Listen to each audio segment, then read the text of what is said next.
dia dianggap sebagai musuh, dia dilempar dengan batu, dia dilempar dengan kayu, dia dilempar dengan tulang onta. Datanglah malakul jibal, malaikat penjaga segala bukit di atas dunia. Kau tunjuk mana bukit yang paling besar ya Muhammad, akan kutimpakan kepada mereka. Hati yang luka biasanya akan marah, akan kecewa, tapi itu tidak terjadi pada Nabi Muhammad sallallahu alaihi wasallam. Apa yang dia katakan? Ya Allah, keluarkan dari tulang sulbi mereka, keluarkan anak cucu mereka yang akan menyembah Engkau. Tidak ada satupun yang akan mempersekutukan Engkau di atas muka bumi ini. Allahu Rabbi wal Islam dini wa Muhammadan Rasulullah wa yaqini. Semua orang senang melihatnya karena dia bersih, karena dia rupawan, karena dia sopan dan santun, karena ayahnya meninggal dan ibunya juga sudah lama meninggalkannya. Orang kasihan melihatnya. Maka karena kesenangan hati mereka, mereka sendiri yang memberikan gelar untuknya yang belum pernah mereka berikan kepada orang sebelum dia. Gelar itu bernama Al-Amin, orang yang layak menerima amanah. Amin diambil dari 3 huruf, alif, mim, nun. Dari kata alif, mim, nun muncullah kata amanah. Orang yang mampu menerima amanah disebut Al-Amin. Kita mengatakannya jujur. Lawan daripada amanah adalah khianah, al-khain, pengkhianat. Dia tidak berkhianat. Dia adalah seorang yang mampu mengemban amanah dan terpercaya, maka semua orang percaya kepada dia. Dari alif, mim, nun juga akar yang sama dengan iman, akar kata yang sama dengan iman, maka iman berarti percaya. Dia adalah orang yang dipercaya karena memang dia mampu mengemban amanah. Kapan kebencian itu datang? Kebencian itu datang ketika dia naik ke atas bukit Sofa dan dia berkata kepada semua penduduk Makkah, seandainya aku katakan di balik bukit Jabal Abi Qubais yang besar, gagah, perkasa, tinggi, menjulang ini ada pasukan musuh yang akan menyerang kita, apakah kalian percaya? Semua mereka berkata, shadaqnaka, kami percaya karena memang kami menggelar engkau orang yang dapat dipercaya. Seandainya ku katakan bahwa ada pasukan musuh yang akan meluluh lantakkan, menghantam, membunuh kita, apakah kalian percaya? Mereka menjawab, shadaqnaka, kami percaya. Seandainya aku katakan bahwa aku menerima wahyu dari Allah dan aku diperintahkan Allah untuk mengabarkan kepada kalian yang baik-baik akan masuk surga, yang jahat-jahat akan masuk neraka, percayakah kalian? Disitulah perlawanan datang, bukan dari orang lain, bukan dari musuh, bukan dari lawan. Perlawanan itu datang dari saudara kandung, dari ayah kandung yang masih ada hubungan darah. Tabban laka ya Muhammad alihada jama'tana, celakalah engkau Muhammad, apakah hanya untuk ini saja kau kumpulkan kami hari ini?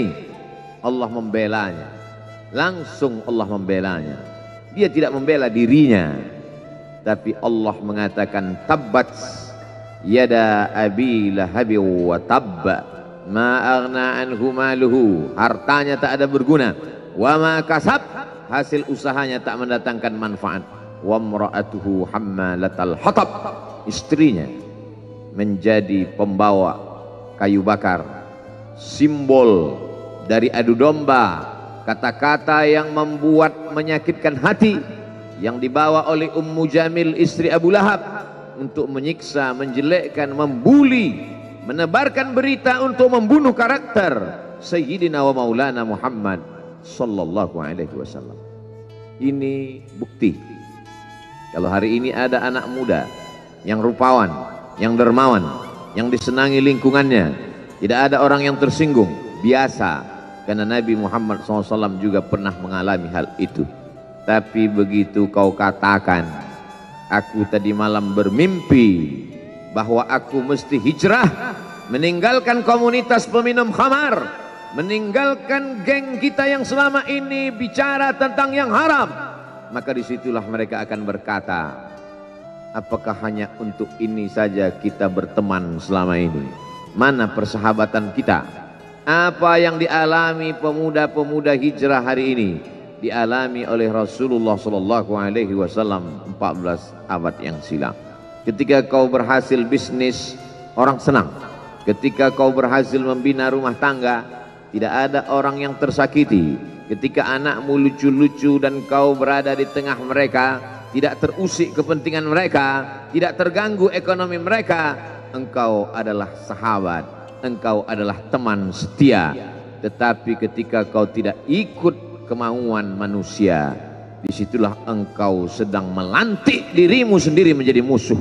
Maka Allah kuatkan hatimu. Wa in tuti aktsara man fil ardi, kalau kau ikut kebanyakan orang di atas muka bumi, yudilluka an sabilillah, mereka hanya akan menyesatkan engkau dari jalan Allah Subhanahu wa taala.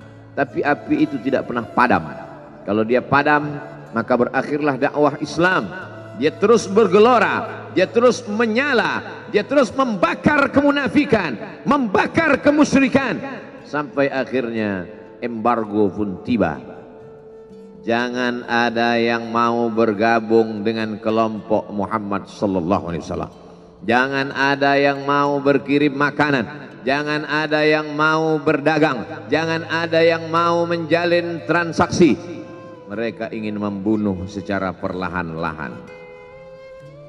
Jangan beli produknya, jangan duduk bersamanya, jangan berteman dengan dia. Kenapa kamu mau berfoto dengan dia? Kenapa kamu mau bergambar dengan dia? Kenapa kamu masih mau mendengar ceramah dia? Adakah orang yang mengalami hal itu hari ini? Adakah ketakutan-ketakutan dari hamba Allah yang mengatakan Allahu Akbar, Allah Maha Besar, tapi takut ditinggalkan kawan, cemas ditinggalkan sahabat? Maka itu pernah terjadi pada kelompok Sayyidina wa Maulana Muhammad sallallahu alaihi wasallam. Kalau pembunuhan karakter tidak berhasil, maka ada yang lebih dahsyat daripada itu. Mereka tawarkan dunia beserta isinya.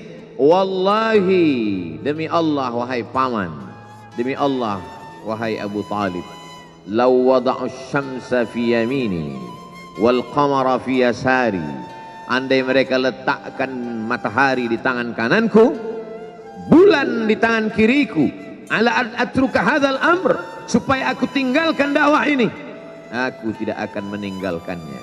Bujuk rayu mulai tiba. Itu terjadi pada diri Nabi Muhammad sallallahu alaihi wasallam. Kalau kau tidak mempan dimusuhi, kalau kau tidak mempan dirangkul, kau akan dipukul. Kalau kau tidak mempan dipukul, kau akan dirangkul. Berbagai macam cara, dari mulai yang paling keras sampai yang paling lembut, dari mulai yang paling lembut sampai yang paling keras, sampai akhirnya tempat bergantung itu hilang, lenyap, musnah. Ada dua tempat bergantung, saudara kandung ayah Abu Talib. Mereka tidak mengusiknya karena dia keponakan Abu Talib. Abu Talib anak Abdul Muttalib, Abdul Muttalib anak Hashim, Hashim anak Abdi Manaf, Abdi Manaf anak Qusay, Qusaylah pendiri Darun Nadwah. Mereka keturunan darah mulia dari Adnan. Adnan menerima tetesan darah dari Ismail. Ismail anak kandung Ibrahim alaihissalam. Jangan ganggu dia, karena dia keponakan Abu Talib. Masih ada backing. Tapi Allah ingin agar hati itu tidak bergantung kepada manusia. Dia buat Abu Talib meninggal dunia. Masih ada lagi tempat bergantung. Dia yang dulu ketika kedinginan datang, dia yang menyelimuti. Yang dulu ketika ketakutan datang, dia yang menenangkan. Dia datang menemui Waraqah ibnu Naufal. Waraqah berkata, namus, malaikat yang pernah datang kepada Ibrahim, yang pernah datang kepada Musa, yang pernah datang kepada Isa, sekarang dia datang kepada suamimu. Katakanlah, jangan takut, jangan cemas. Kalau nanti sampai masanya dia akan diusir dari kampung halamannya, aku orang pertama yang akan membelanya. Karena begitu yang kutemukan dalam kitab-kitab suci yang kubaca. Kata Waraqah bin Naufal. Hari itu juga tempat bergantung itu patah. Khadijah menghadap Allah Subhanahu wa ta'ala.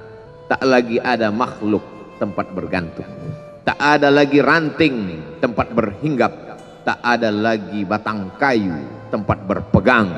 Allah ingin agar engkau berserah hanya kepada Dia saja. Tidak ada makhluk.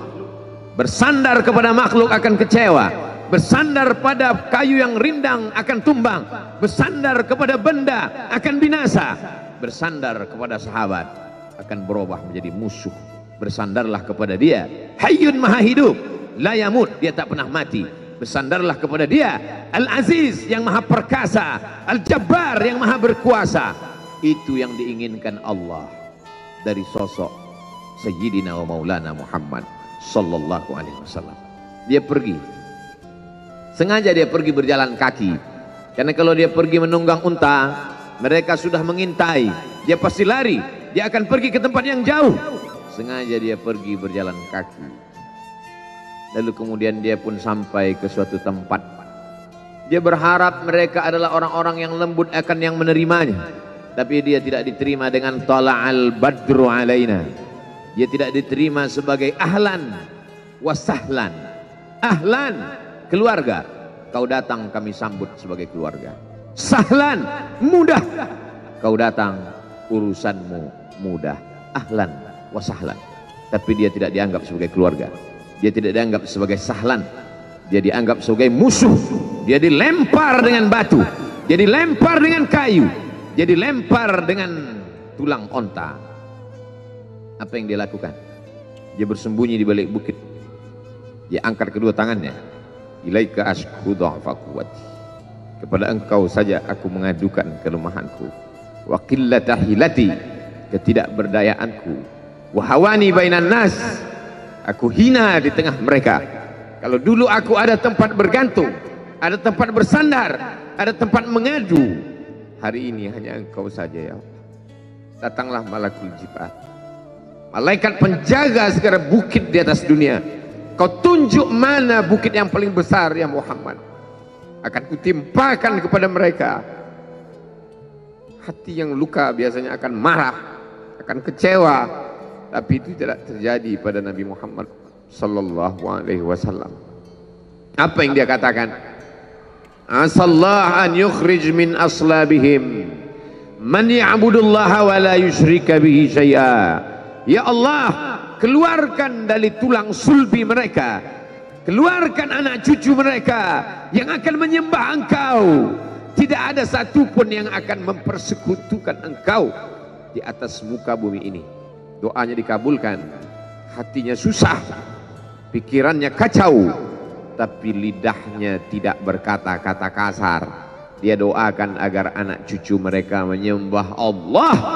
100% penduduk Taif hari ini bersyahadat asyhadu an la ilaha illallah wa asyhadu anna Muhammadan Rasulullah. Doa orang yang teraniaya, doa orang yang terzolimi. Dia berhenti di sebuah kebun. Ada seorang yang bukan terpandang membawakan beberapa ranting anggur sebagai pelipur lara, penghilang haus, pelepas dahaganya. Ketika anggur itu akan masuk ke mulutnya, dia berkata Bismillahirrahmanirrahim, atas nama Allah. Maka hamba sahaya miskin, susah, melarat, perantau yang tak punya apa-apa itu heran. Apa yang kau ucapkan? Bismillah. Kau sebut nama Allah ya. Tidak ada satupun orang di kampung ini kalau makan menyebut nama Allah. Siapa engkau?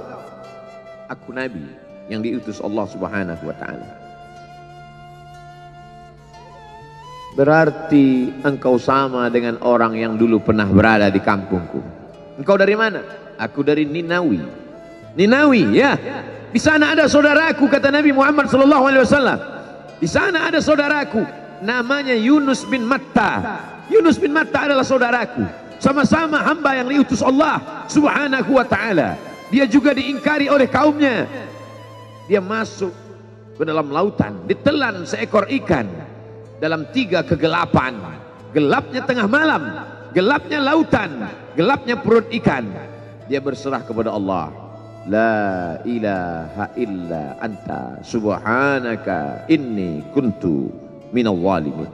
Begitu cara Allah mengingatkan Nabi Muhammad SAW. Apa yang kau rasakan hari ini belum ada apa-apanya dengan apa yang pernah dirasakan oleh Yunus bin Matta. Mendengar itu langsung saja Addas bersimpuh sujud mencium lutut Nabi Muhammad SAW. Dia tidak mulia, dia hamba sahaya, dia miskin, dia perantau, tapi dia sempat mencium tangan Nabi Muhammad SAW. Dia sempat menghilangkan dahaga dari leher Nabi Muhammad SAW. Pertemuan yang berkesan. Biarlah pertemuan itu sekali, tapi sampai ke lubuk hati. Untuk apa pertemuan yang berulang kali, tapi hanya sampai di tepi bibir, hanya basa-basi. Nabi SAW kembali, dia pulang. Di tengah perjalanan dia mendengar, qul, katakan, uhiya ilayya annahu istama'a nafarum minal jin. Ada sekelompok jin. Jin itu berkata, inna sami'na qur'anan ajaba. Kami mendengarkan bacaan Al-Quran ajaba, menakjubkan, ajib. Biarlah manusia menolakmu, biarlah manusia yang aku dan sombong itu tidak menerimamu, tapi ada satu makhluk yang mau menerimamu. Inna, kami dari kalangan jin, sami'na, mendengar, Qur'anan ajaba, bacaan Al-Quran yang mengagumkan, yahdi ila rusdi, yang membuat kami lurus berpikir benar. Betapa jin yang dikatakan makhluk jahat, tapi ketika dia mendengarkan bacaan Al-Quran tersentuh hatinya dan dia bersyahadat, anna minnal muslimun, kami ada yang muslim, wa minnal qasitun, kami ada yang kafir. Yang muslim taharrau rasyada, selalu mencari jalan kebenaran. Yang kafir kanu li jahannam hataba, mereka hanya akan menjadi santapan neraka jahanam. Dia kembali ke kota suci Makkah Al-Mukarramah seperti biasa, sampai akhirnya datanglah malaikat Jibril membelah dadanya, mensucikan hatinya sampai layak, lalu kemudian dia pun dibawa. Subhanalladzi asra bi'abdihi lailan, maha suci Allah yang memperjalankan hambanya pada suatu malam, minal masjidil haram ilal masjidil aqsa, dari masjidil haram ke masjidil aqsa, alladzi barakna haulah, kami berkahi sekelilingnya. Untuk apa?